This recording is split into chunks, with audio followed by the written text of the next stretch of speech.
Welcome to the first webinar in our 2021 education series, and thank you for sparing the time to join us. My name is Ben Lear, and I'm the Head of Education here at Hayes Parsons Insurance Brokers. And I'm joined today by my colleague Mark Rose, who is an accounting executive within Hayes Parsons. And we're also delighted to be joined by Sarah Pearson, Head of Enterprise Risk Management at Ecclesiastical Insurance. The webinar will last about 30 minutes, which will be approximately 20 minutes of the actual content being delivered, followed by a short question and answer session. Should you wish to ask a question, you can do so at any point by submitting a question via the Q&A icon at the bottom of your screen. A recording of this webinar will be provided shortly after, so can be shared with relevant people within your school organisation. To intro today's topic, schools, and by their nature the governing bodies, need to consider the risks faced and how to minimise their impacts, which feeds into objective setting. But how are these risks identified? How can their impact be mitigated? And can all identified risks actually be insured against? I'll now pass to Sarah to expand upon these themes. Thank you, Ben, and welcome everybody to the session today. I'm Sarah Pearson, Head of Enterprise Risk Management for Ecclesiastical.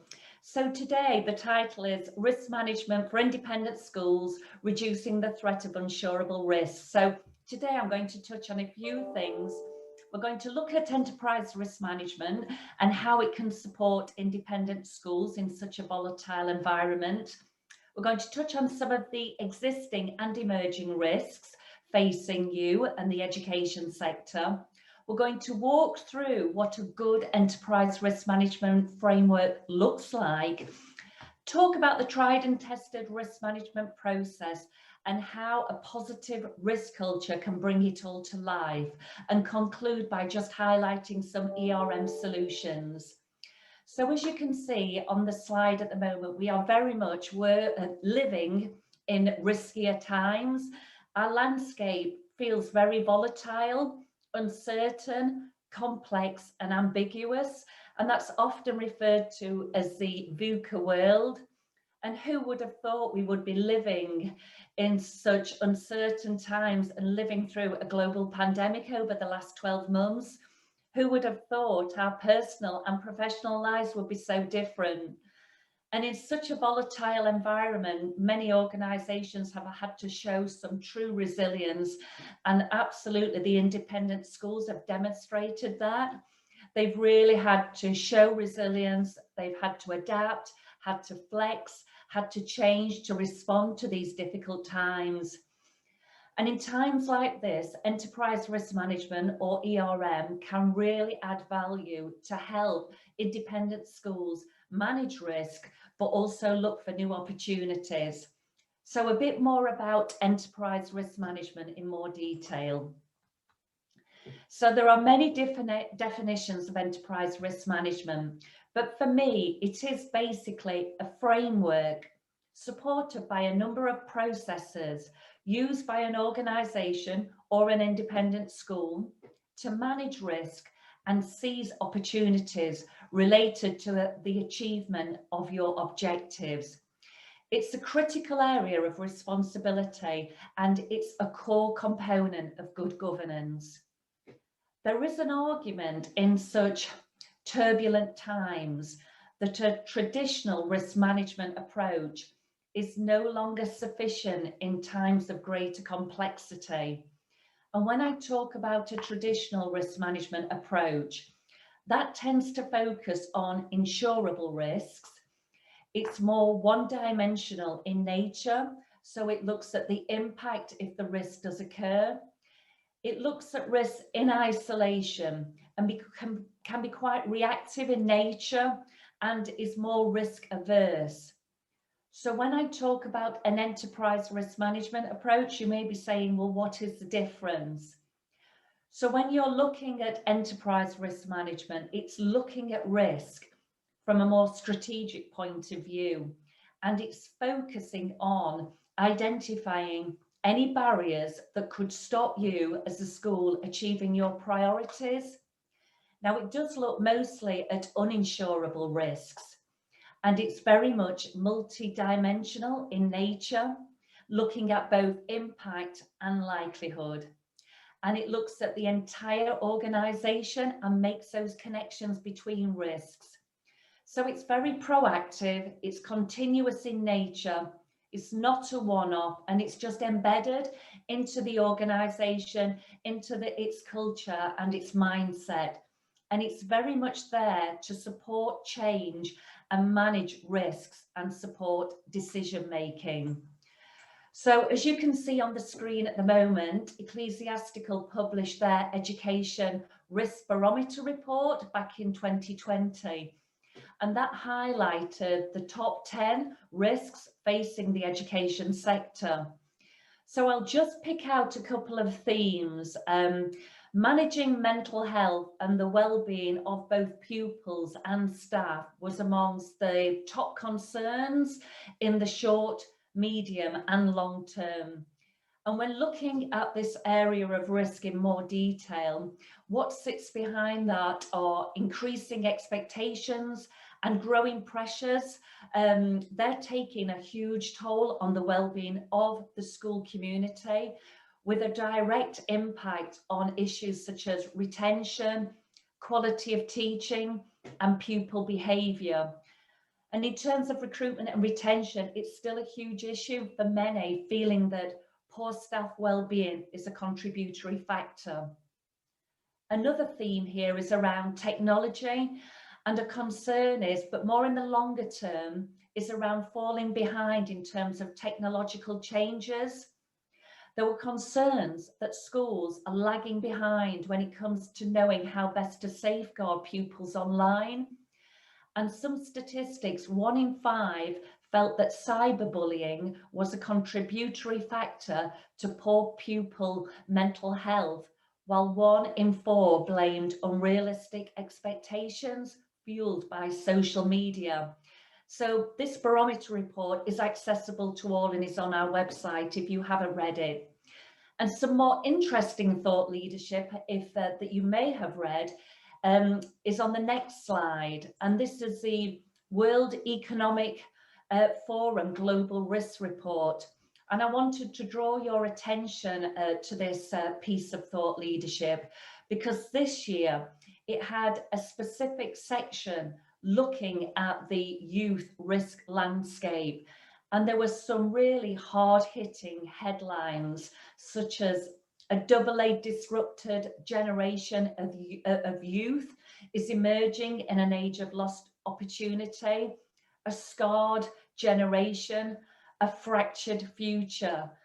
So just pulling out some of the key issues again on this slide, mental health featured heavily, but also linking through to other risk areas, such as youth disillusionment, youth protest, and induced riskier behaviour.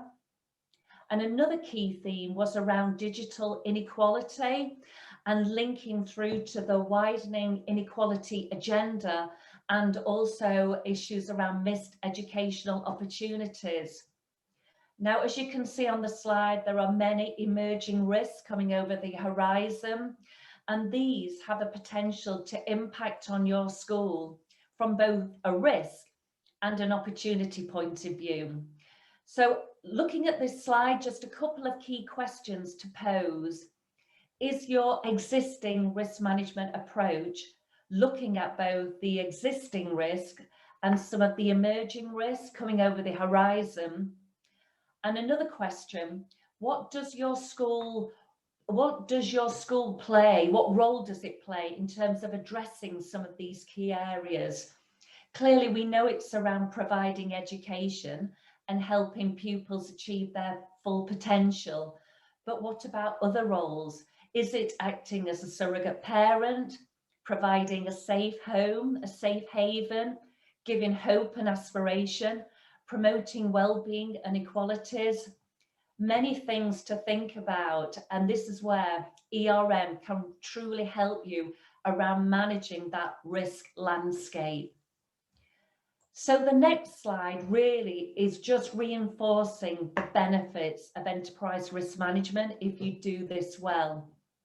Ultimately, it is there because it's looking at that more strategic point of view to help you as a school achieve your objectives, manage risk, but also look for new opportunities.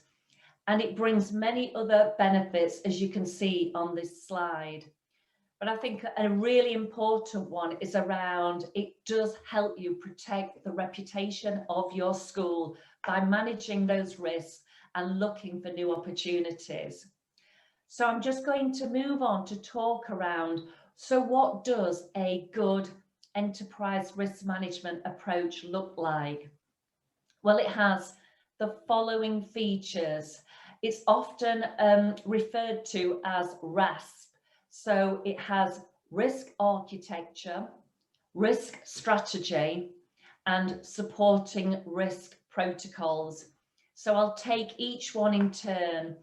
In terms of the risk architecture, this is clearly around having clearly defined roles and responsibilities within your school with regard to risk management. It's around having good communication channels and risk reporting structures. Moving on to risk strategy, this is around having a risk management approach in place that's proportionate to the size and shape of your school, but also being clear around your risk appetite as a school and how much risk are you prepared to accept. And then the third part of a good risk management framework is around supporting risk protocols. And this is around having appropriate processes and procedures in place, such as the tried and tested risk management process, which I'll touch on shortly, and a living and breathing risk register, appropriate risk procedures, a risk management matrix, and clear risk reporting procedures. So we'll touch on the very much tried and tested risk management process in more detail. This consists of 5 key stages. So I'll work through the cycle. Step 1 is normally around risk identification. This is where you would basically look at your strategic priorities as a school and identify what are the potential barriers, what could stop the school achieving its priorities or objectives. This is basically the areas that could be keeping the senior management team awake at night. What could stop you hitting your plans? Once you have an understanding of those headline risks, you would then move into the next stage, which is around risk analysis. And this is where you would look into those risks in more detail and look at the potential root cause of each risk, but also the consequences should the risk occur. So how big, how bad, or how much could it cost the school if this risk did actually occur? Then moving on, step 3 is very much around risk prioritization. And this is where you are assessing the likelihood of the risk occurring and the potential impact if it does occur, and then prioritizing it onto a matrix. And this will help you in terms of looking at your risks and providing that focus where you need to focus your efforts around risk management and risk mitigation. The next step, step 4, is very much around risk management and risk mitigation. And it's around deciding what you need to do to manage those risks. In an enterprise risk management world, we often refer to the 4 T's. And this is where we will basically choose what risk mitigation action you want to undertake. So quickly working through them, one of the T's is around tolerating the risk. You just accept it. It's within your risk appetite or it might be a risk that you cannot directly control. So you've just decided as a school, you're just going to tolerate it. The second T is around treating the risk. And this is where you would put in place appropriate controls to manage the risk down. The third T is around transferring the risk. And this is where insurance clearly comes to play, or also transferring the risk through partnership activity. And then the final T is around you will terminate the action, or you will terminate the actual process or action that could be leading to such severe risk. So you basically terminate the action generating it. And then the final point is around risk monitoring.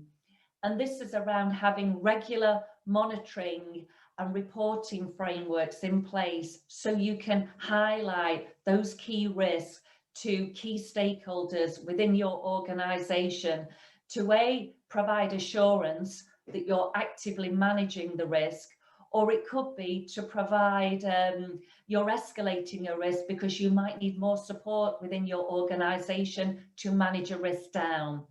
So this is very much the tried and tested risk management framework.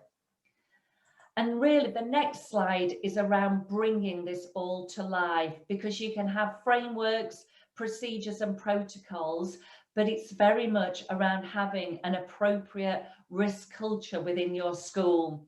And this is about having it's all about people, really, what they do, what they say and their behaviours. And just working around the bubbles on the slide here, having that positive risk culture is very much about the positive tone and commitment from the top within your school. It's about risk being embedded within your organisation, and it's just part of how you operate. It's about people feeling comfortable within the school and having the confidence and ability to identify and escalate risk. It's very much about the continuous nature of risk management, that it's just part of how you work. It's a continuous process. It's not a one-off activity. It's about helping you make informed decisions because you understand the risks or opportunities with that decision.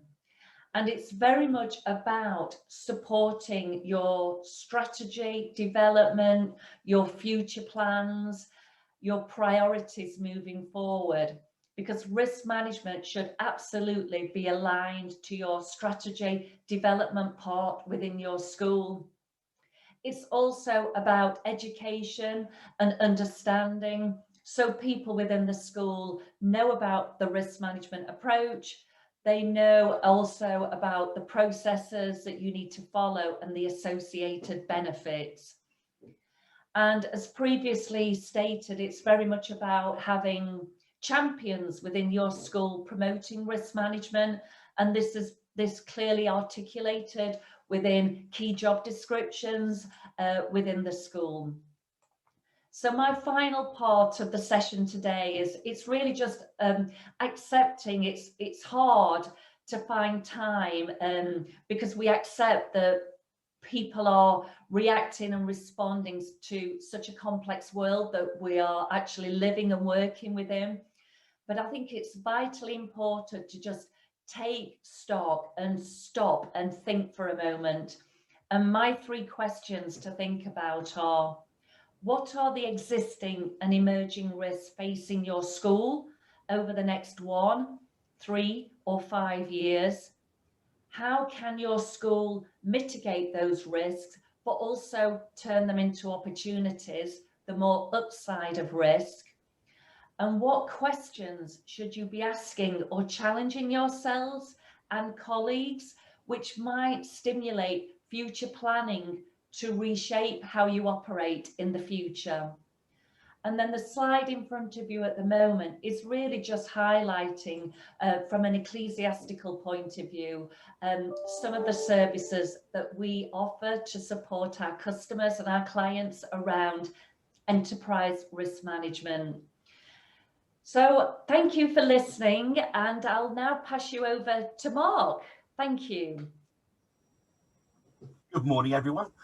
Now, Sarah, the first of these is not so much a question, it's a request for a copy of the slides. So I'm sure we'll be able to sort that out and send that out with the links for the video as well.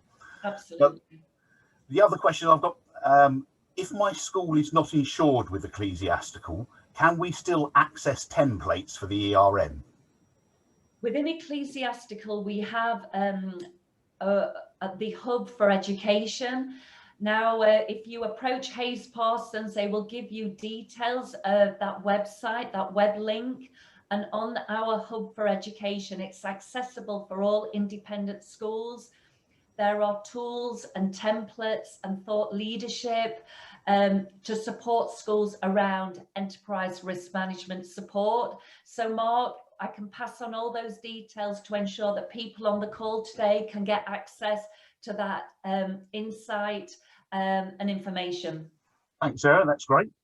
The next one is noting in the services available on that last slide, you include a strategic workshop. How much would this cost, and is the pricing per person attending or per session of each workshop?